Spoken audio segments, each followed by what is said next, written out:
First tonight at 11, I-20 back open in Metro Atlanta. Lanes just reopening in the last 2 hours after a more than 4-hour shutdown. It happened in Douglasville, where a hazmat spill closed all lanes, bringing traffic there to a stop.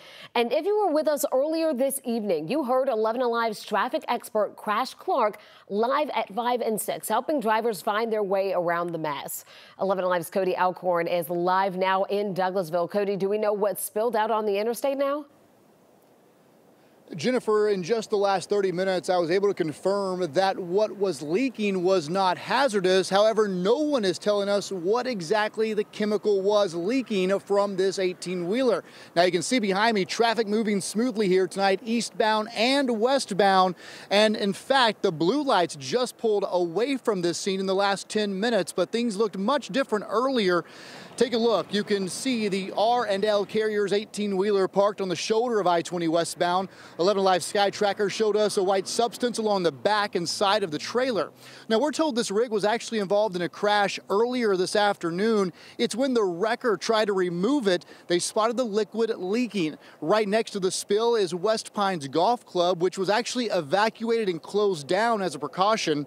A hazardous materials crew was called in to test the fluid. They determined it was not dangerous. Now, this whole process taking hours, more than 4 in fact, causing a traffic nightmare around Douglasville and especially those stuck on the interstate.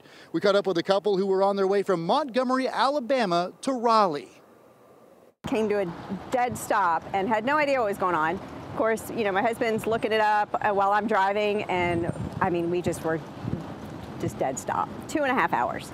We just kind of chilled out and scrolled social media and listened to the music. It's about all anyone could do who was stuck in this mess for more than 4 hours. As you can imagine, it impacted hundreds of drivers, and a lot of freight likely delayed tonight because there were a ton of 18-wheelers who were stuck in this mess. But again, tonight, still unclear what was in that trailer that was leaking from that 18-wheeler. In Douglasville, Cody Alcorn, 11 Alive News. All right, Cody, a frustrating situation, but certainly you got to stay safe with it. Thank you so much.